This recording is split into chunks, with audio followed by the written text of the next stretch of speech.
मध्य प्रदेश कांग्रेस ने किसान call centre की शुरुआत की है।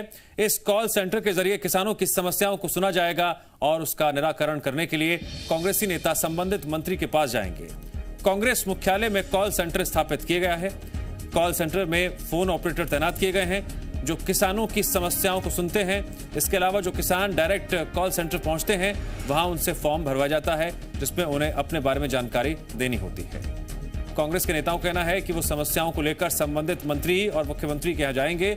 अगर फिर भी समस्या का हल नहीं निकला तो उसके लिए आंदोलन करेंगे।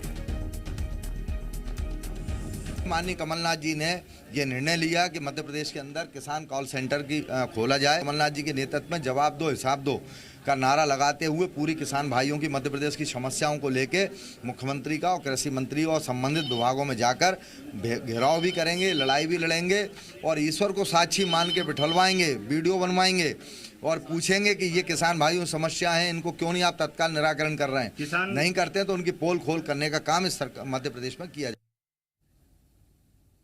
किसानों की समस्याएं दूर करने के लिए खोले जा रहे कांग्रेस के किसान हेल्प डेस्क पर बीजेपी प्रदेश अध्यक्ष वी डी शर्मा ने निशाना साधा। उन्होंने कहा कि 1 अप्रैल के दिन कांग्रेस किसानों को अप्रैल फूल बना रही है। उन्होंने कहा पहले कांग्रेस अपना कॉल सेंटर चला ले, उसके बाद किसानों के लिए कॉल सेंटर खोले। इसके साथ ही उन्होंने यह भी कहा कांग्रेस किसान हितैषी बनने की नौटंकी कर रही है।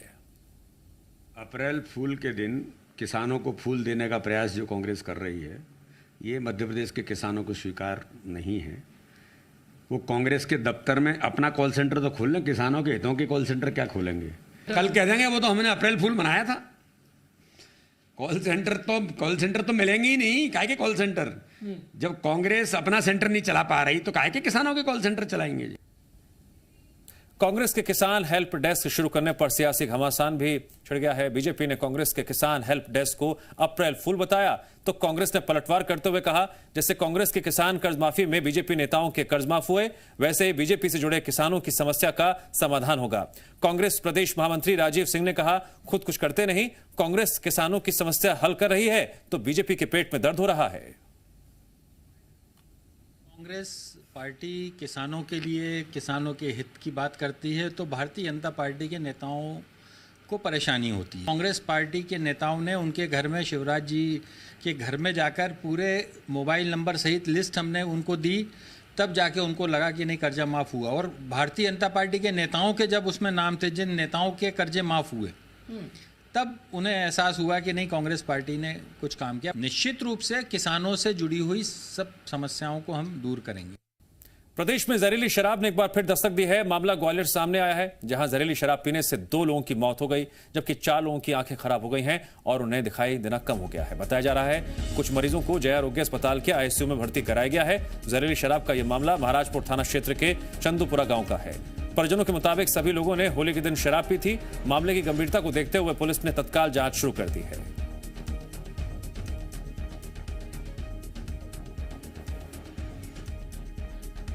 लोगों ने होली के जश्न में दारू पी तो एक आध सुबह आके ख़त्म हो गया।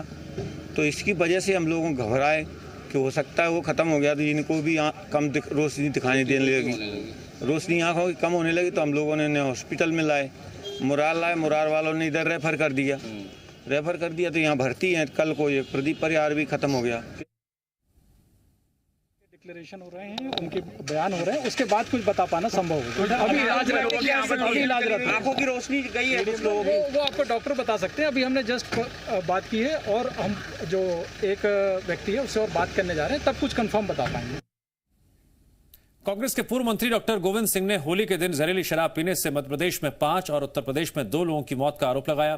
पूर्व मंत्री डॉक्टर गोविंद सिंह के मुताबिक लाहार क्षेत्र के असहनट और जैतपुर गोड़ा गांव में 5 लोगों की मौत जहरीली शराब पीने से हुई जबकि गांव से लगभग 2 किलोमीटर दूर उत्तर प्रदेश के गांव में भी मध्य प्रदेश से खरीदी गई जहरीली शराब से 2 लोगों की मौत हुई। मामले में गोविंद सिंह ने उच्च स्तरीय जांच और मृतकों के परिजनों को 10-10 हजार रुपए का मुआवजा देने की मांग की है। वहीं पूर्व मंत्री के आरोपों के बाद पुलिस विभाग ने मामले की जांच शुरू कर दी है।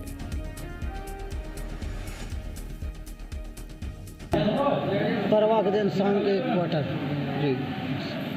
तो कहाँ से ली थी ये क्वार्टर? कहाँ से लिया था? कहीं गाँव से ही? तो ये अवैध रूप से बिक रही थी गाँव में? जैसे चोरी चप्पा बेचा था। चोरी क्या हुआ था तुम्हारे भतीजे के साथ में? भाई वो लोग बता रहे थे कि इसने दारू पी ली है। मैंने तो मरा हुआ देखा है रोड, तो वहाँ हम पे 8 बजे रात के फोन आ गया कि तुम्हारे ऐसे ऐसे खत्म हो गया। उन्होंने बोला था कि ये दारू पी रखी है उसमें खत्म हो गया। हाँ तो क्या जहरीली शराब हो सकती है क्या? हाँ हो सकती है।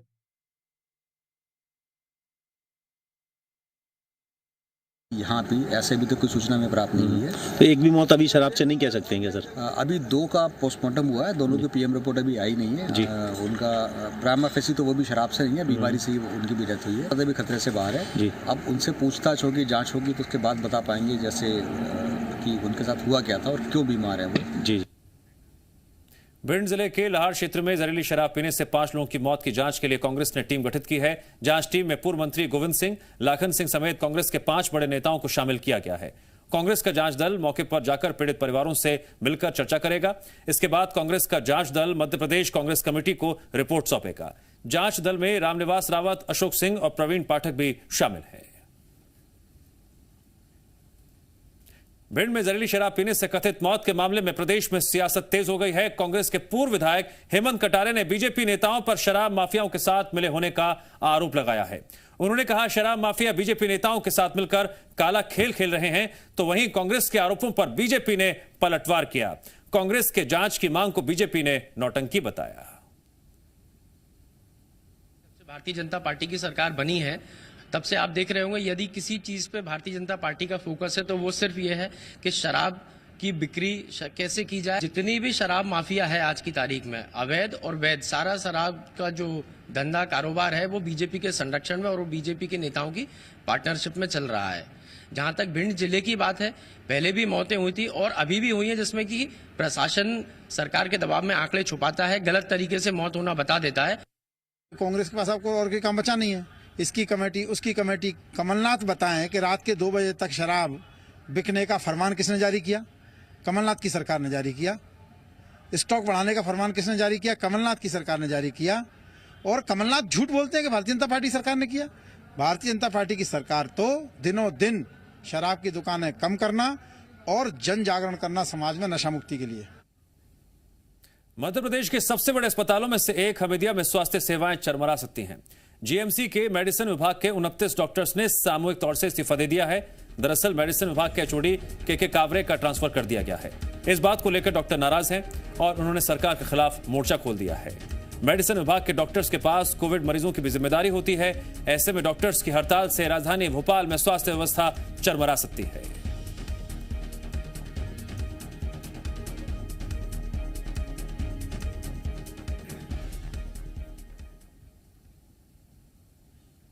भोपाल में मेडिसिन विभाग के 29 डॉक्टर्स के सामूहिक इस्तीफे पर प्रदेश में सियासत तेज हो गई है। इस्तीफे को लेकर डॉक्टर्स को कांग्रेस ने समर्थन दिया और सरकार को घेरा। कांग्रेस ने सरकार पर कोरोना काल में भी ट्रांसफर उद्योग चलाने का आरोप लगाया। वहीं कांग्रेस के आरोपों पर बीजेपी सांसद राकेश सिंह ने पलटवार किया। राकेश सिंह ने कांग्रेस पर ओछी मानसिकता का आरोप लगाया है।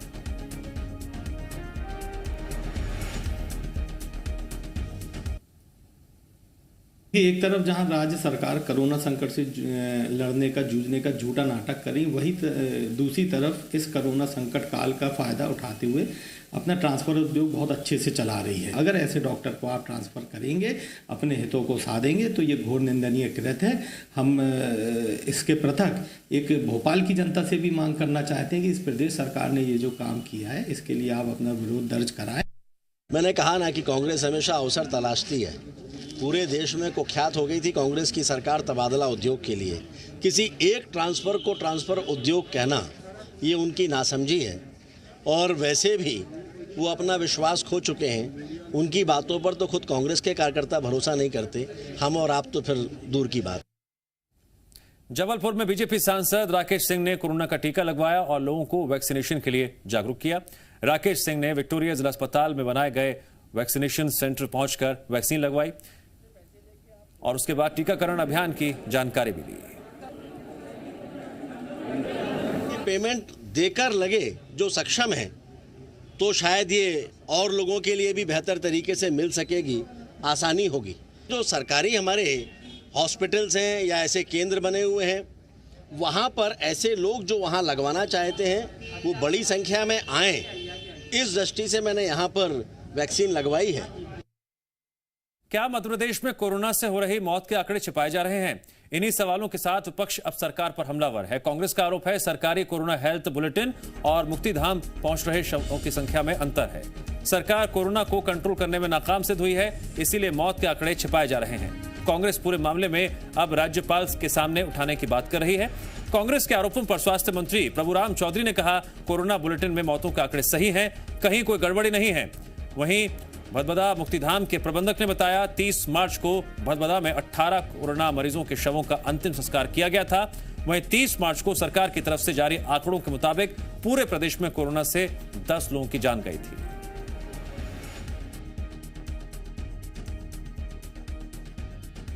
कोरोना की डेड बॉडी नगर निगम का ड्राइवर लेके आता, नगर निगम लेके आती है और यहाँ पे संस्कार हमारे 2-3 आदमी लगे रहते हैं, वो संस्कार करवा। परिजन को ही फार्म देते हैं ड्राइवर, परिजन यहाँ फार्म लेके आता है, हम एंट्री करते हैं उसकी पूरी जानकारी आधार कार्ड सहित एंट्री होती है। परिजन कोविड बॉडी लेकर नहीं आते? नहीं, वो लेके नहीं आते, नगर निगम गाड़ी लेके आती है।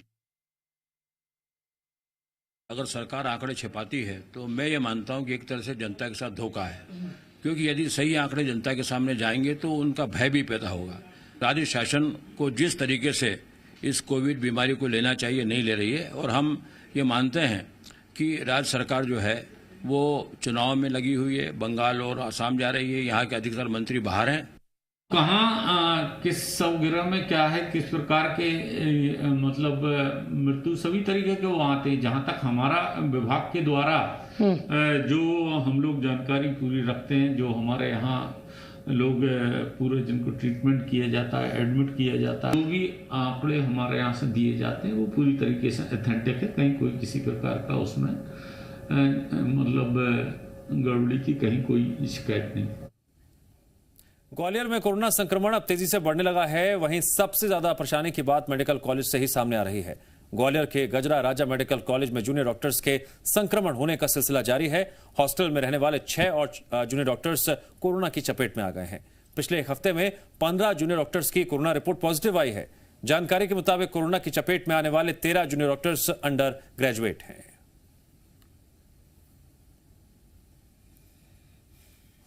सरकार का जो प्रोटोकॉल है उस प्रोटोकॉल के हिसाब से हेल्थ केयर फ्रंटलाइन वर्कर्स को वैक्सीनेशन करवाया गया।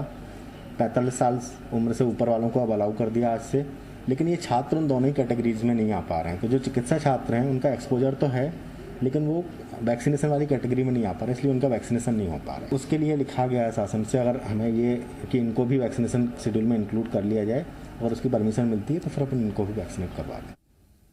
बढ़ते संक्रमण के बीच छिंदवाड़ा जिला प्रशासन ने सख्त फैसला लेते हुए रात से लॉकडाउन की घोषणा कर दी है। जिला क्राइसिस मैनेजमेंट की बैठक में 88 घंटे के लॉकडाउन का फैसला लिया गया है। ये लॉकडाउन आज रात 10 बजे से लागू हो जाएगा, जो कि सोमवार सुबह 6 बजे तक जारी रहेगा। कलेक्टर ने निर्देश दिए हैं, ये लॉकडाउन शहर से लगे 5 किलोमीटर के इलाके में प्रभावी रहेगा।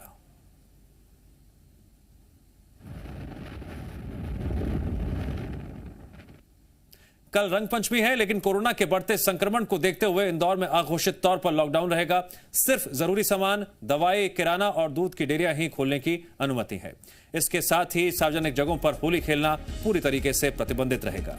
वहीं जिला प्रशासन कल रंग पंचमी के दिन वैक्सीनेशन उत्सव मनाने जा रहा है। ऐसे में कल सभी वैक्सीनेशन सेंटर्स खुले रहेंगे और इन सेंटर्स पर आने जाने वालों को बाहर निकलने की अनुमति होगी। वर्तमान में इंदौर में 175 केंद्र संचालित हो रहे हैं, जिन्हें बढ़ाकर 250 किया जाएगा। ग्रामीण इलाके में अभी जो केंद्र संचालित किए जा रहे हैं उन्हें कम किया जाएगा। इसके साथ ही कई इलाकों से कैंप लगाने की डिमांड आई थी। ऐसे में उन इलाकों में भी वैक्सीनेशन कैंप लगाने की शुरुआत कर दी गई है। वैक्सीन के प्रति जागरूकता के लिए एक बैठक का भी आयोजन किया गया, जिसमें अधिकारी और जनप्रतिनिधियों के अलावा अलग अलग धर्मों के धर्मगुरुओं ने भी हिस्सा लिया। अगले 3 दिवस में एक युद्ध स्तर में सभी जगह वैक्सीनेशन की एक महोत्सव में मना के एक वातावरण निर्मित किया जाएगा। जितनी भी कॉलोनीज की डिमांड आएगी, जितनी भी समाजों की डिमांड आएगी, अलग अलग धर्मों की डिमांड आएगी, जहाँ भी हम लोग को लगेगा कि 1000, 2000, 3000 ज़्यादा लोग हैं, वहाँ अलग से हम लोग कैंप लगा देंगे। और सक्षम अगर लोग होंगे जो वहाँ पर 250 रुपये प्राइवेट हॉस्पिटल से कोऑर्डिनेट करा देंगे। बाकी जगह जो गरीब वर्ग रहेगा, शहरी गरीब, वहाँ निःशुल्क केंद्र हम लोग स्थापित करेंगे। बढ़ते कोरोना संक्रमण के बीच नीमच जिला प्रशासन ने भी रविवार के लॉकडाउन की घोषणा कर दी है। जिला क्राइसिस समिति की बैठक में फैसला लिया गया कि शनिवार रात 8 बजे से सोमवार सुबह 6 बजे तक संपूर्ण लॉकडाउन रहेगा। इसके साथ ही दुकानदारों को दुकानों के बाहर सोशल डिस्टेंसिंग के लिए गोला बनाने और मास्क पहनकर ही सामान बेचने की हिदायत दी जाएगी। वहीं सार्वजनिक जगहों पर बिना मास्क पाए जाने वाले पर पहली बार वार्निंग दी जाएगी। अगर इसके बाद भी नहीं माने तो 2 घंटे की ओपन जेल में रखा जाएगा।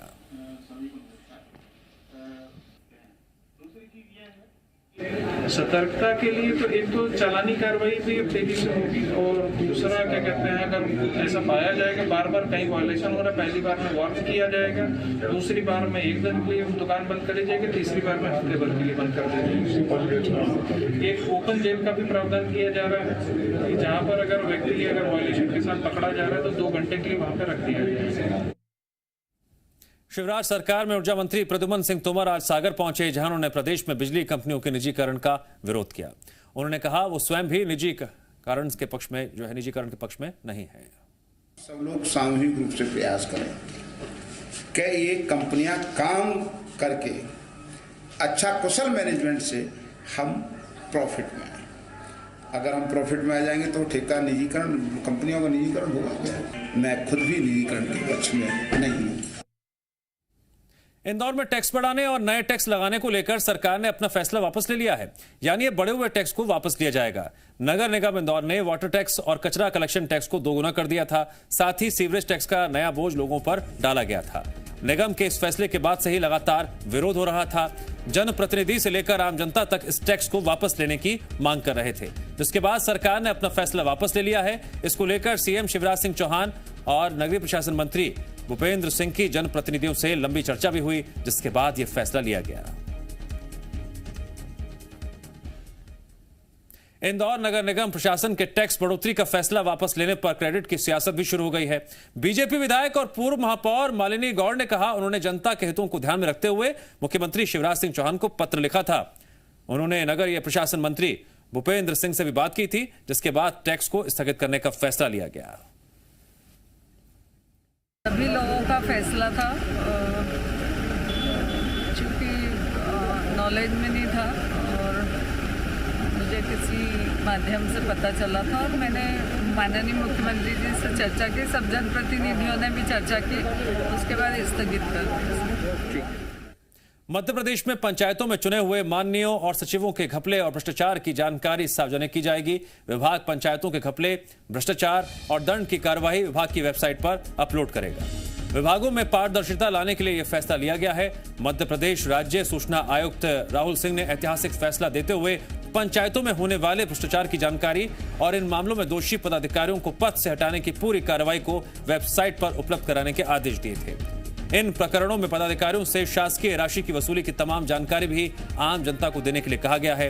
रीवा जिले के सामाजिक कार्यकर्ता शिवानंद द्विवेदी ने पंचायत विभाग में हो रही कार्रवाई को प्राप्त करने की कोशिश की थी, लेकिन ये जानकारियां उन्हें अपील दायर करने के बाद भी उपलब्ध नहीं हुई। इसके बाद उन्होंने इस प्रकरण की शिकायत राज्य सूचना आयोग में की थी। सिवनी जिले के आधे गांव में हिंदू संगठन ने धर्मांतरण के आरोपियों की गिरफ्तारी की मांग को लेकर आधे गांव थाने का घेराव किया। दरअसल 2 फरवरी को सिमरिया गांव में एक आदिवासी के घर में क्रिश्चियन मिशनरी की ओर से धर्मांतरण कराया जा रहा था। मौके पर पहुंची पुलिस ने आरोपी को पकड़ा भी था, लेकिन भीड़ के दबाव में उसे छोड़ दिया गया था, जबकि 3 आरोपी पहले ही फरार हो गए थे, जिनकी गिरफ्तारी की मांग हिंदू संगठन कर रहा है। अभी तक 2 महीने हो गए हैं, गिरफ्तारी नहीं हुई है और जोनल पास्टर के साथ ईसाई मिशनरी 4 व्यक्ति और थे, जिनकी अभी तक आदिगांव थाना द्वारा कोई भी गिरफ्तारी नहीं की गई है। उसी के आक्रोश में समस्त हिंदू जागरण आज आदिगांव थाने का घेराव करे हैं और ईसाई मिशनरी को गिरफ्तारी की मांग कर रहे हैं। मुरैना में एक ही परिवार के 4 लोगों की जान चली गई। एक शख्स ने अपनी पत्नी और 2 बेटे बेटियों की हत्या कर खुदकुशी कर ली। सुदामा नगर की यह पूरी घटना बताई जा रही है। अनहोनी की सूचना पाकर मौके पर पुलिस पहुंची और घर का दरवाजा तोड़ा गया और 4 का शव बरामद किया गया। महिला और दोनों मासूमों की गला काटकर हत्या की गई थी। वहीं आरोपी मिंटू शर्मा का भी शव फांसी पर लटका मिला। पुलिस ने मामला दर्ज कर लिया है और घटना के पीछे की वजह तलाशने में जुट गई है।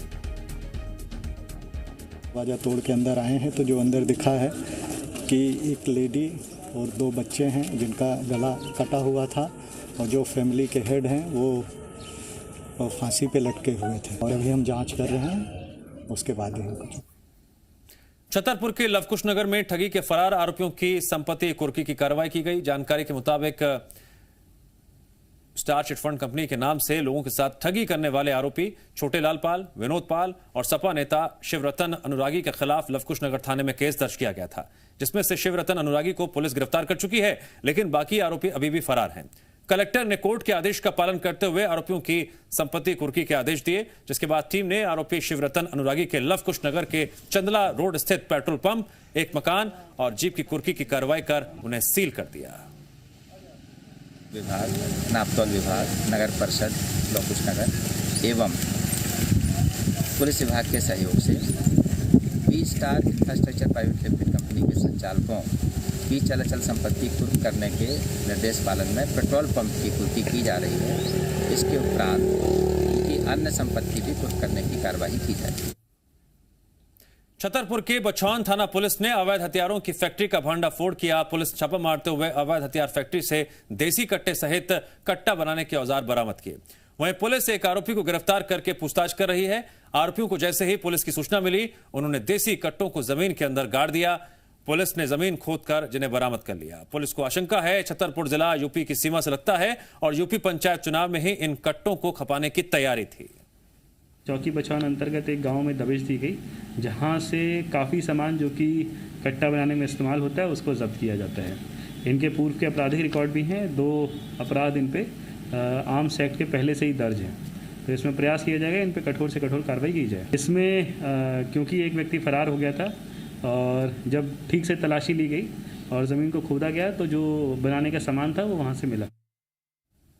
उज्जैन के प्रसिद्ध चिंतामन गणेश मंदिर में आज से जत्रा की शुरुआत हुई। 1 महीने तक चलने वाली जत्रा में देश दुनिया से श्रद्धालु पहुंचते हैं और मनोकामना मांगते हैं। मान्यता है जो भी भक्त चैत्र के महीने में बुधवार के दिन चिंतामन गणेश जी के दर्शन करता है उसकी मनोकामना जरूर पूरी होती है। माना यह भी जाता है प्रसिद्ध चिंतामन गणेश जी के मंदिर की स्थापना भगवान श्री राम और लक्ष्मण जी ने की थी। यहाँ एक मूर्ति में चिंतामन, इशामन और सिद्धि विनायक गणेश जी के दर्शन होते हैं। जत्रा के दौरान किसान भी अपनी फसल का पहला धान भगवान चिंतामन गणेश जी को अर्पित करते हैं। जत्रा के पहले दिन आज मंदिर में श्रद्धालुओं का तांता लगा रहा।